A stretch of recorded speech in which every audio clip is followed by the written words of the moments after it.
عز و شان وطن مرکز علم و فن مدرسہ دینیا دین کا ہے چمن۔ بسم اللہ الرحمن الرحیم۔ سورہ دخان کی ابتدائی آیات ہیں جو سامنے ہیں ہمارے۔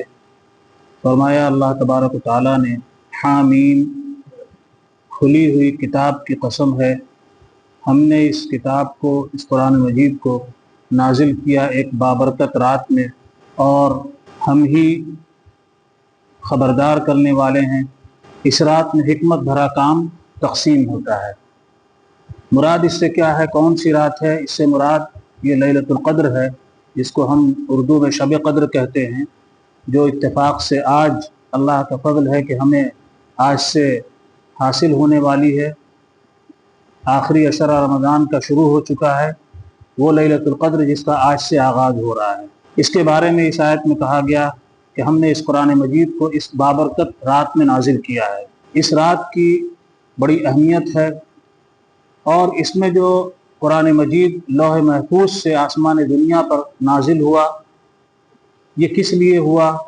ان لوگوں کو بیدار کرنے کے لیے جو غفلت میں مبتلا ہیں۔ ایک آیت میں فرمایا گیا شہر رمضان الذی انزل فیہ القرآن ھدی للناس، یعنی یہ قرآن مجید رمضان میں اس کا نزول شروع ہوا اور یہ لوگوں کے لیے ہدایت کا ذریعہ ہے۔ رمضان المبارک میں اور اس کی شب قدر میں اس کا نزول شروع ہوا۔ لیلۃ القدر جس کے بارے میں آتا ہے کہ یہ آخری عشرے میں طاق راتوں میں آتی ہے، یہ یعنی 21، 23، 25، 27، 29، ان 5 راتوں میں سے کسی رات میں شب قدر ہوتی ہے، اور کہا گیا ہے کہ اس رات کی بے شمار برکتیں ہیں، اس میں خیر ہے، اس کی فضیلت ہے، اور اس کی برکت اور خیر کا سب سے بڑا باعث اور سب سے بڑی وجہ آپ کہہ سکتے ہیں کہ اس میں قرآن مجید کا نزول کا آغاز ہوا۔ اس کے لیے ایک سورہ باقاعدہ نازل ہوئی، انا انزلناہ فی لیلۃ القدر، ہم نے اس قرآن مجید کو لیلۃ القدر میں نازل کیا۔ وما ادراک ما لیلۃ القدر، لیلۃ القدر خیر من الف شہر، آپ کو پتہ ہے کہ یہ کیا چیز ہے لیلۃ القدر؟ لیلۃ القدر جو ہے خیر من الف شہر، 1000 مہینوں سے زیادہ بہتر یہ ایک رات ہے۔ اس سے مراد یقینی طور پر شب قدر ہے۔ اور ایک بات یہاں تذکرہ اس کا قاعدے سے خالی نہیں ہوگا کہ یہ تو قرآن مجید کے بارے میں قرآن مجید کہہ رہا ہے، لیکن اس کے علاوہ جتنی آسمانی کتابیں نازل ہوئیں وہ سب کے سب رمضان المبارک میں ہی مختلف تاریخوں میں نازل ہوئیں، علیحدہ علیحدہ تاریخوں میں، لیکن نازل ہوئی رمضان المبارک ہی میں۔ تب شب قدر میں قرآن مجید کے نازل ہونے کا مطلب کیا ہے؟ یہ کہ لوح محفوظ سے یہ آسمان دنیا پر نازل ہوا، اور پھر 23 سال کی مدت میں رسول پاک صلی اللہ تعالیٰ علیہ وآلہ وسلم پر تھوڑا تھوڑا کر کے نازل ہوتا رہا۔ اللہ تبارک و تعالیٰ کی طرف سے سال بھر کے معاملات، سال بھر کے اعمال کہہ سکتے ہیں کہ اس رات میں فرشتوں کے حوالے کیے جاتے ہیں۔ وہ فرشتے جو ان فرائض کی انجام دہی پر مامور ہیں، ان کے حوالے سال بھر کے معاملات اس رات میں کیے جاتے ہیں۔ اور آتا ہے کہ جب یہ رات آتی ہے، فرشتے جب اترتے ہیں اور جب دیکھتے ہیں لوگوں کے عبادت میں مشغول، تو ان کے لیے پھر اللہ رب العزت کے حضور دعائے رحمت کرتے ہیں۔ ابھی ذکر ہم نے کیا کہ اس عظیم الشان کام کے لیے سب سے عظیم رات یعنی شب قدر کا انتخاب کیا گیا، اس لیے کہ یہ رات فضیلت کی رات ہے، برکات کی رات ہے، نور کی رات ہے، اور 1000 مہینوں سے بہتر یہ رات ہے جو ابھی آیت پڑھی گئی۔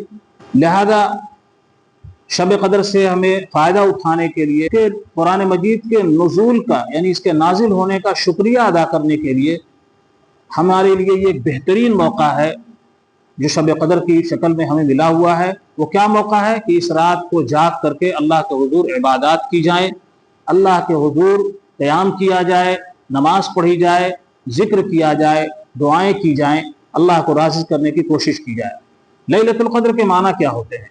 لیلۃ القدر کے معنی، لیلۃ القدر تو کہتے ہیں شب قدر کو، قدر کے معنی کیا ہوتے ہیں؟ قدر کے معنی آپ سمجھ سکتے ہیں کہ عظمت کے، شرف کے اور احترام کے ہوتے ہیں، یعنی یہ عظمت والی رات ہے، شرف والی رات ہے، اہتمام والی رات ہے، شب قدر جس کو آپ کہتے ہیں۔ اور ایک معنی اس کے تقدیر کے بھی ہیں، یعنی اللہ تبارک و تعالیٰ نے تقدیر ازلی میں جو چیزیں لکھ دیں، جو اللہ نے لکھ دیا، وہ فرشتوں کے حوالے اس رات میں کی جاتی ہیں۔ اب وہ کیا چیزیں ہیں اس کے بارے میں لکھا گیا ہے کہ جیسے انسان کی عمر ہے، اس کی موت ہے، کتنی عمر پائے گا ایک انسان، وہ لکھ دیا گیا، کب اس کی موت آنی ہے، رزق کتنا ملنا ہے، بارش کب اور کتنی ہونی ہے۔ سب سے بڑی فضیلت کی رات ہے یہ، انتہائی اہمیت اور فضیلت کی رات ہے یہ۔ ایک رات، جیسا کہ ہم نے عرض کیا، یعنی 83 سال کی عبادت کا ثواب اس ایک رات کی عبادت میں مل سکتا ہے۔ اس رات میں عبادت کے اہتمام کی بات کہی گئی ہے۔ حضرت ابو ہریرہ رضی اللہ تعالیٰ عنہ کی روایت ہے کہ جو شب قدر میں عبادت کی غرض سے کھڑا رہا، اللہ تبارک و تعالیٰ اس کے پچھلے تمام گناہ معاف فرما دیتا ہے۔ حضرت عائشہ صدیقہ رضی اللہ تعالیٰ عنہ کی روایت ہے، فرماتی ہیں کہ رسول پاک صلی اللہ تعالیٰ علیہ وآلہ وسلم سے دریافت کیا گیا کہ اگر ہم شب قدر پائیں تو کیا دعا کریں؟ تو آپ صلی اللہ تعالیٰ علیہ وآلہ وسلم نے فرمایا، یہ دعا پڑھو، اللہم انکا عفو تحب العفو فاعف عنی، اللہم انکا عفو تحب العفو فاعف عنی۔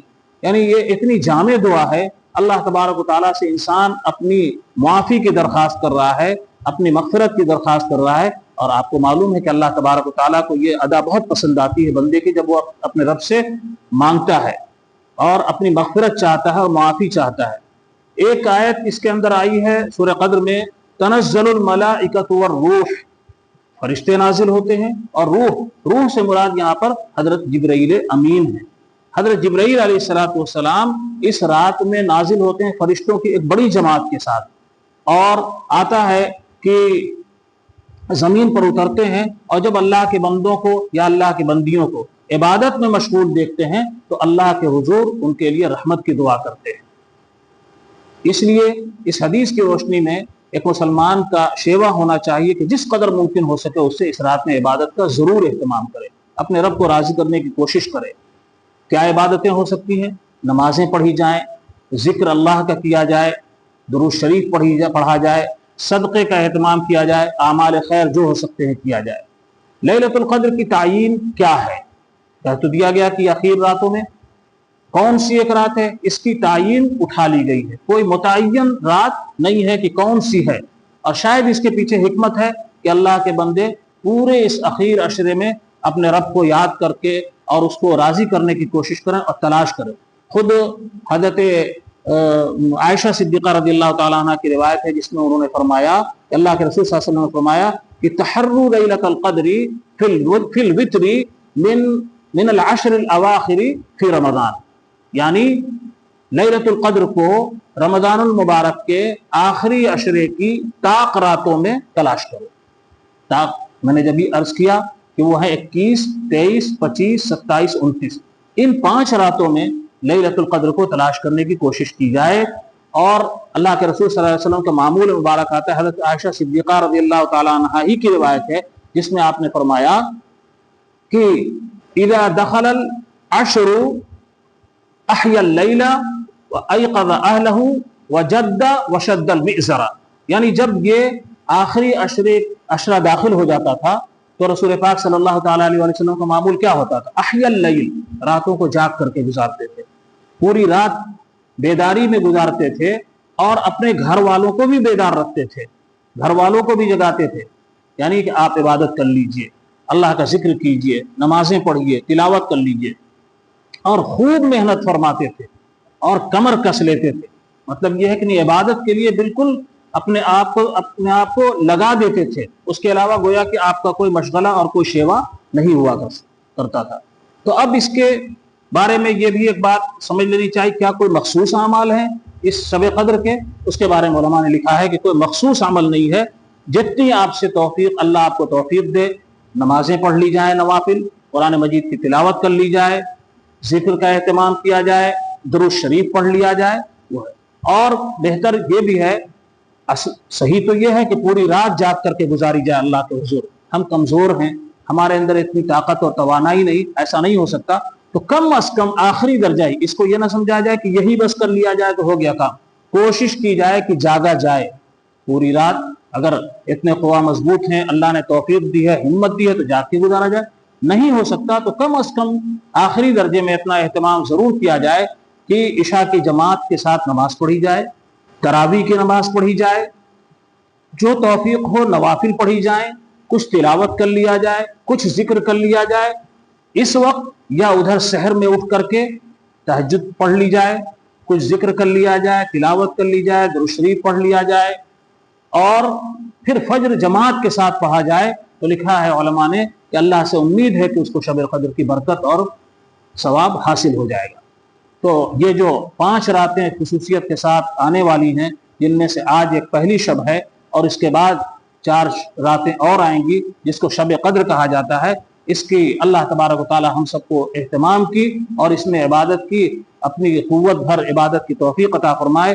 اس کو میرے بھائیوں ضائع نہ کیا جائے، میں اپنے آپ سے بھی مخاطب ہوں، اس کو ضائع نہ کیا جائے، جس قدر ممکن ہو سکے اس میں عبادت کا اہتمام کیا جائے۔ اللہ تبارک و تعالی ہماری ان باتوں کو قبول فرمائے اور اس رات کے قدر و احترام کی توفیق عطا فرمائے۔ عز و شان وطن مرکز علم و فن، مدرسہ دینیا دین کا ہے چمن۔